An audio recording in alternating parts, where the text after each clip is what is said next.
y'all? Welcome back to episode 4 of the Aftershock. Today I am joined via satellite with Jacob Barnes to discuss and unwind this throwback to the past. So grab your shot, let's get ready.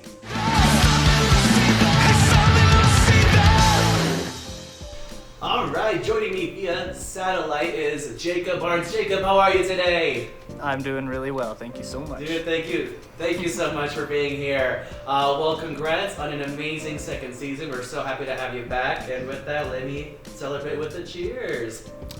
Cheers. Cheers to season 2. Yeah, it's really weird.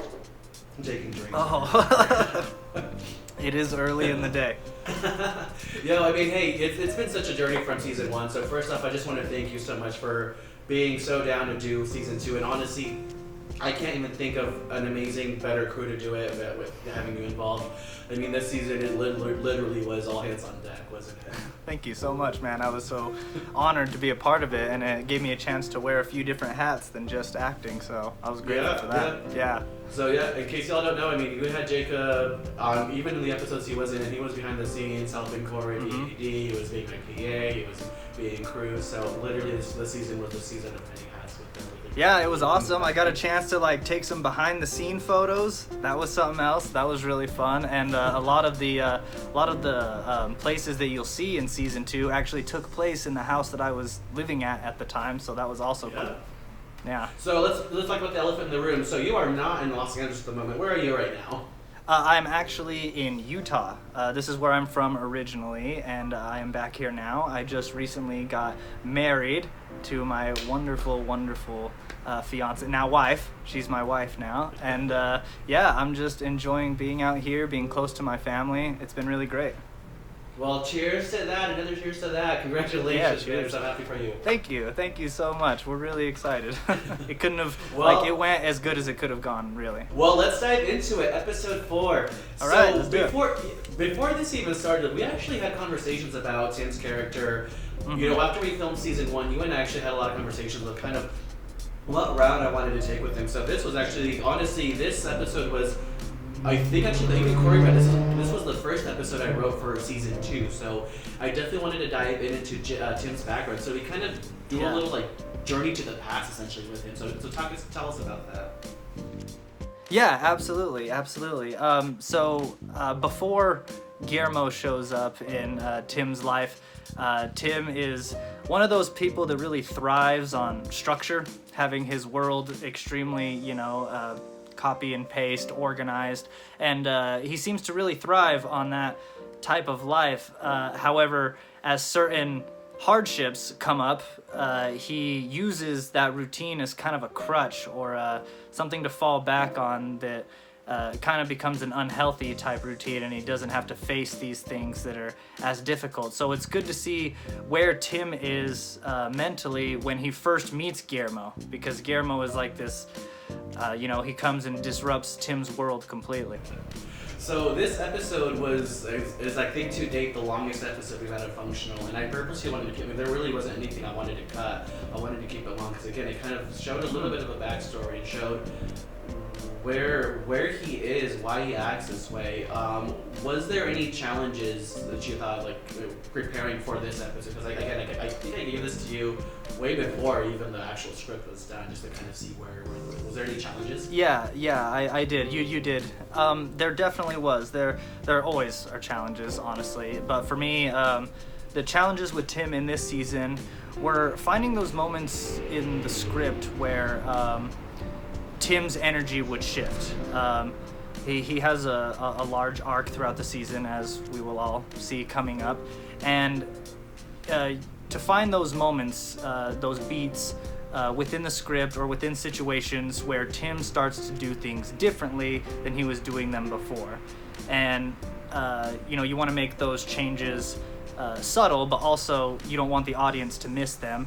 So it was good to, like I said, go through the script and find those moments where I could do something different as Tim, and you could see the changes were slowly starting to take place. So one of the amazing things we were just talking about this is just the fun part was the montage. I mean, I love it. We love it when it came together. But I mean, talk us through filming that part. How fun was that for you?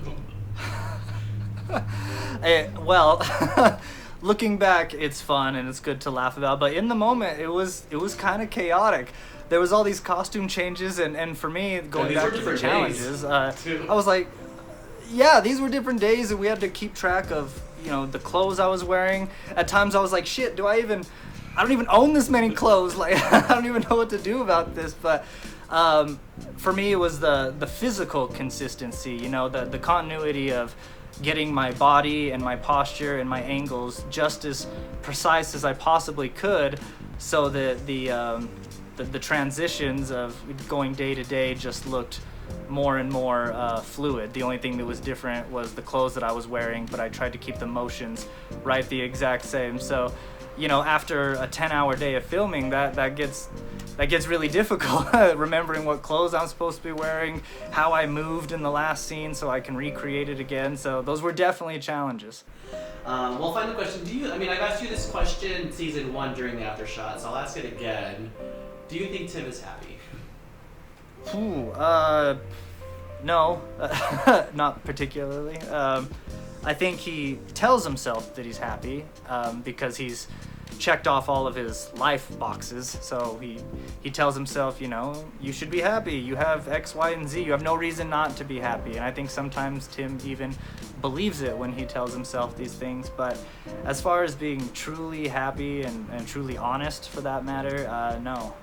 Sadly, I don't think Tim is happy yet. Yeah, and you know, I think someone from a third, you know, from us as the audience seeing that, we're like, well, why doesn't he change it? But I mean, I think it's easier said than done. Where I kind of wanted this episode to be kind of like gripping the mirror for people in the audience and be like, is this what I'm doing? I think there's those moments of realizations, like, am I falling into the routine? And again, like I said, it's easier said than done. We can't just change everything that we've done.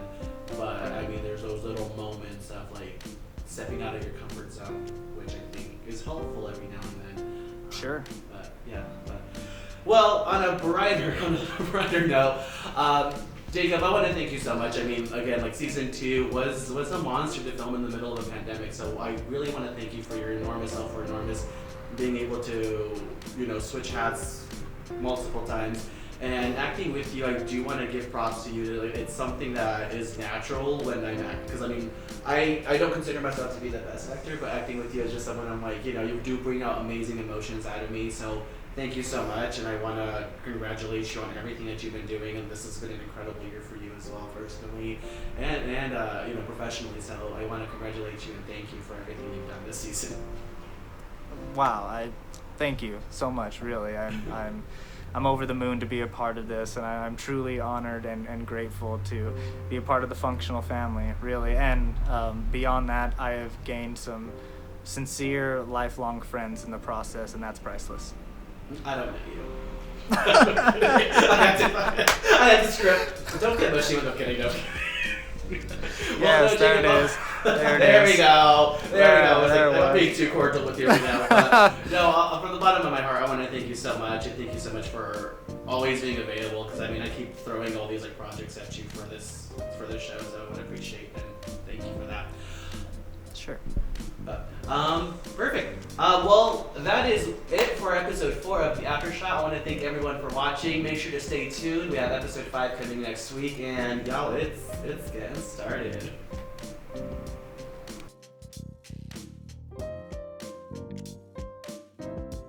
Oh, take 1. What are you eating? That's really cool. I have like nothing in here, but it doesn't matter because we're not gonna hear what I'm saying. Anyways, are you free tonight? Or are you gonna cost me? I'm just kidding. What are you wearing? Cut. If you were a fruit, guess who you would be? A pineapple. Anyways, what are you wearing tonight?